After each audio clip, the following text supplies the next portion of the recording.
¿Qué tal están? Colerus y Spinoza. Comencemos situando con precisión a Johannes Colerus en su marco histórico, porque entender su pensamiento exige comprender primero su vida. Colerus nació alrededor de 1647 y falleció en 1707, en pleno tránsito entre el siglo XVII y el XVIII, es decir, en uno de los momentos más intensos de transformación intelectual en Europa. Es contemporáneo de figuras como, o coetáneo, de Baruch Spinoza, René Descartes y Leibniz. Esta coincidencia temporal no es anecdótica, define el tipo de tensiones intelectuales que atraviesan su obra. Colerus no fue un filósofo sistemático, no escribió tratados de metafísica ni desarrolló una teoría del conocimiento comparable a la de los grandes filósofos racionalistas. Sin embargo, reducirlo a simple biógrafo sería un error importante. Su obra, especialmente su biografía de Spinoza, constituye un documento filosófico de primer orden, no por la originalidad de sus tesis, sino por su papel en la construcción de la recepción moderna de una de las filosofías más radicales de la historia de la filosofía.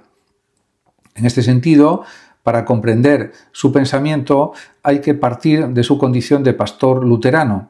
La teología no es en él un simple trasfondo, sino el eje que estructura su visión e interpretación del mundo. Colerus pertenece a una tradición que entiende la verdad como inseparable de la revelación divina. La razón tiene un papel, pero es subordinado. No puede contradecir los fundamentos de la fe, y esta posición lo sitúa en tensión directa con el racionalismo emergente que pretendía fundamentar el conocimiento en la autonomía de la razón. El encuentro intelectual con Spinoza, aunque indirecto, es el acontecimiento decisivo de su vida intelectual. Colerus llega a vivir en la misma casa donde había residido Spinoza, en La Haya. Este hecho despierta su curiosidad. ¿Quién era ese hombre cuya reputación estaba rodeada de polémica, acusado de ateísmo y de destruir los fundamentos de la religión? A partir de esta pregunta nace su obra más conocida, una biografía de Spinoza, que intenta reconstruir su vida a través de testimonios, recuerdos y documentos. Aquí aparece un elemento fundamental. Colerus inaugura, en cierto modo, una forma temprana de historiografía filosófica. No se limita a discutir ideas, intenta comprender al filósofo como persona, situar su pensamiento y también conocer su vida concreta.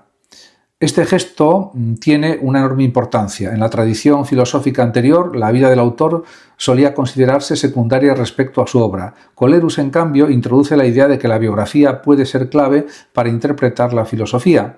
Este enfoque tendría una larga descendencia, desde las biografías ilustradas hasta, por ejemplo, las interpretaciones contemporáneas que vinculan pensamiento y contexto vital.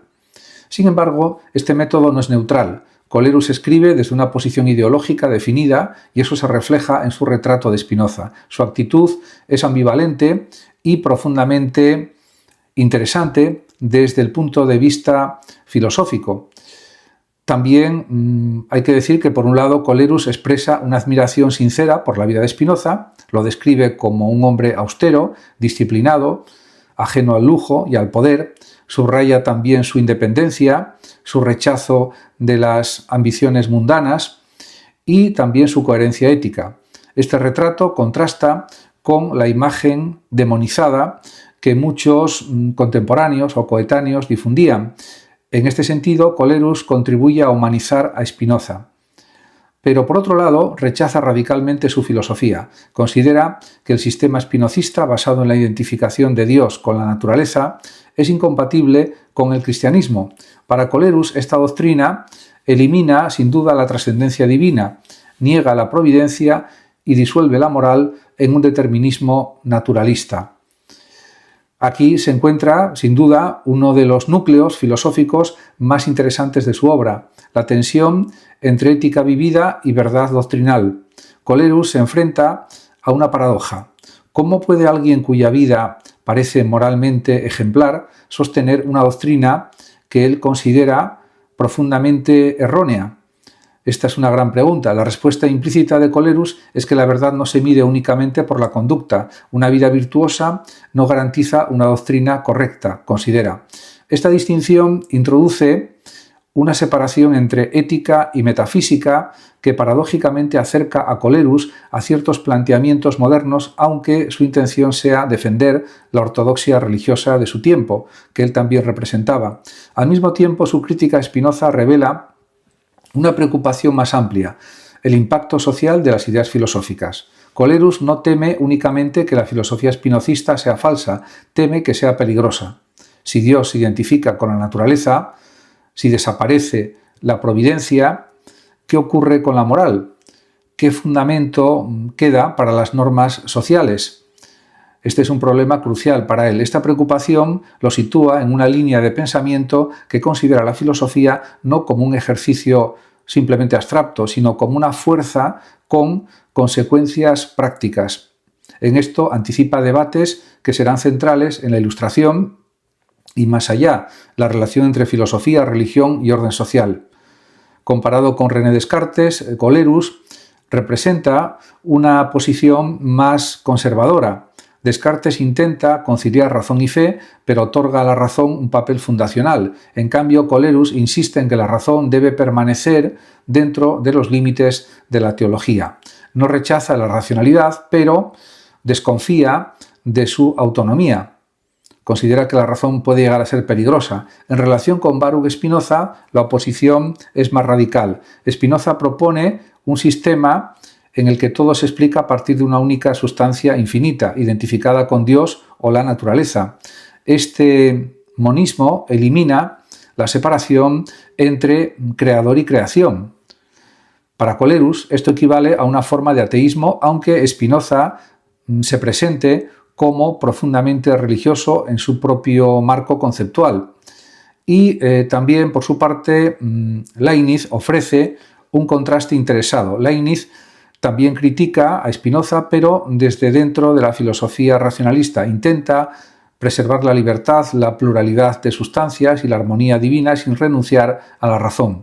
Colerus, en cambio, no entra en ese terreno técnico. Su crítica es más teológica y moral. Otro aspecto clave del pensamiento de Colerus es su concepción de la verdad. Para él, la verdad no es el resultado de un sistema lógico autosuficiente, sino algo que debe estar en consonancia con la revelación. Esta postura implica también una jerarquía. Cuando la razón parece contradecir la fe, es la razón la que debe ser revisada desde su planteamiento. Desde una perspectiva contemporánea, esta posición puede parecer limitante, pero en su contexto histórico es comprensible. Colerus vive en una época en la que la ruptura entre filosofía y teología aún no se ha consumado completamente. Su pensamiento refleja esa zona de transición, esa tensión entre dos formas de entender el conocimiento y, en este aspecto, la importancia de su obra no reside únicamente en lo que dice, sino en lo que hace posible. Su biografía de Spinoza se convierte en una de las principales fuentes para generaciones posteriores. Filósofos, historiadores y lectores acceden a Spinoza a través del filtro de Colerus. Esto tiene consecuencias profundas. La imagen del filósofo queda, en cierto sentido, marcada por esta primera gran interpretación de su existencia. En este sentido, Colerus desempeña un papel decisivo en la construcción de la figura de Spinoza. El retrato del filósofo como hombre austero, solitario, casi ascético, se debe en gran parte a él. Esta imagen ha influido en la manera en que se ha leído su obra durante siglos también. Y hay que decir también que de todo esto se puede extraer una reflexión filosófica más amplia. La historia de la filosofía no es solo la historia de las ideas, aunque lo es fundamentalmente, sino también la historia de sus interpretaciones. Los mediadores, como es el caso de Colerus, tienen un poder enorme para precisamente moldear la recepción de un pensamiento. Y también es interesante analizar su estilo. Colerus escribe de manera clara, accesible, sin tecnicismos excesivos.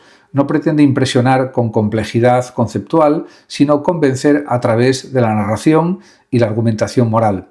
Esto contribuye a la difusión de su obra, pero limita su profundidad teórica. En cualquier caso, sin embargo, hay que decir que esta aparente simplicidad no debe engañar. Su obra contiene intuiciones importantes sobre la relación entre vida y pensamiento, sobre el papel social de la filosofía y sobre los límites de la razón. No desarrolla estas ideas de manera sistemática, sino que las pone en juego de forma concreta y de forma también precisa.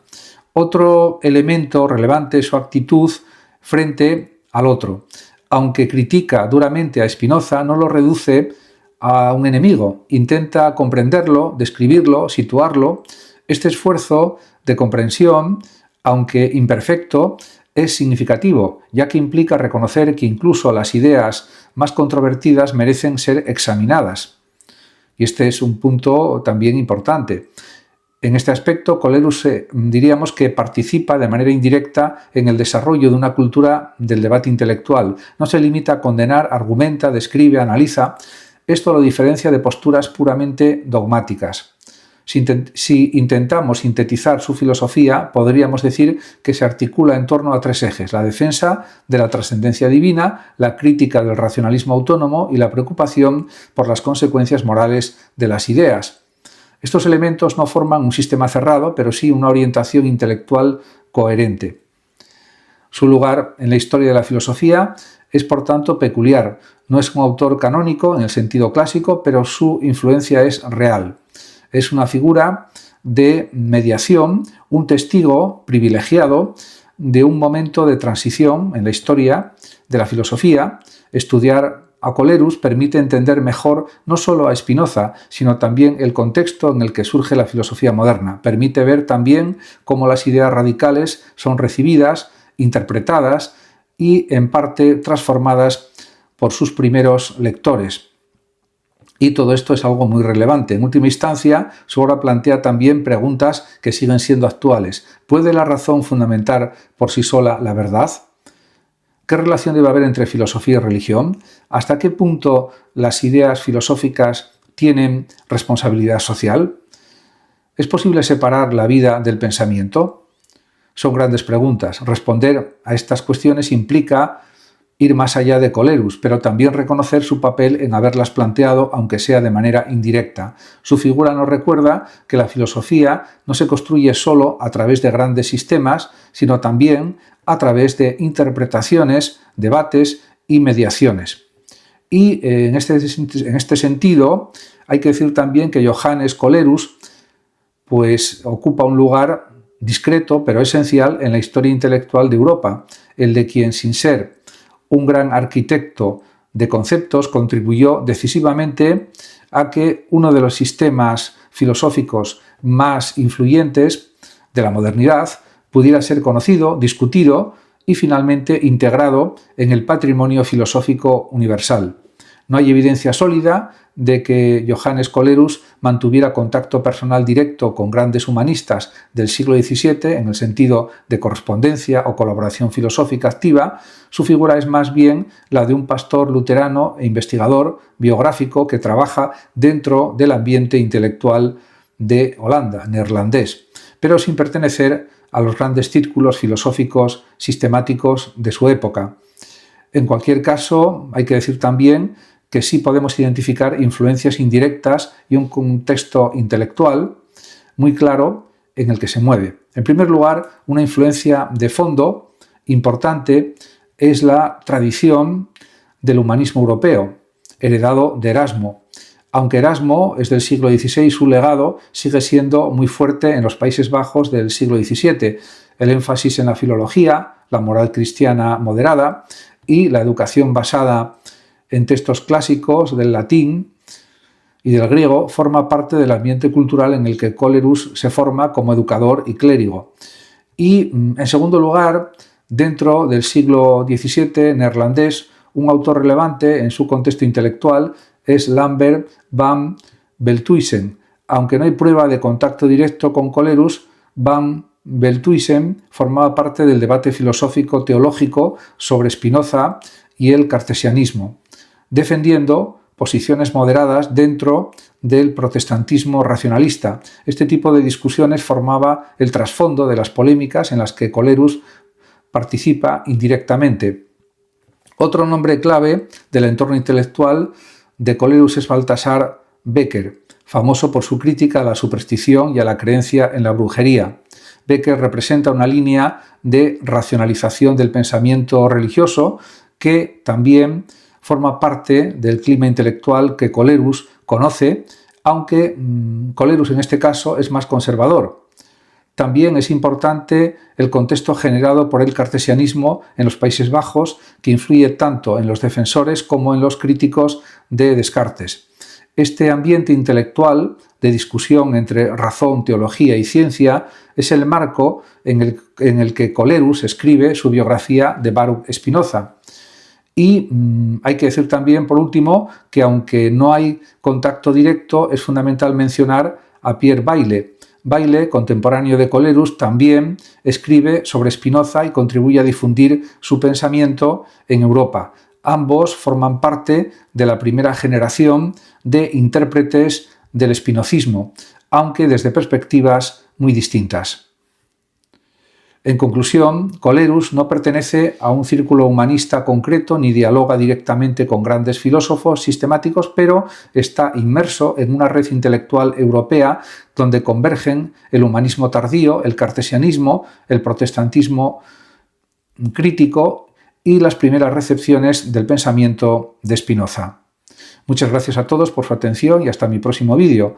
El que lo desee puede compartir este vídeo, darle like o suscribirse a mi canal de YouTube. Hasta siempre.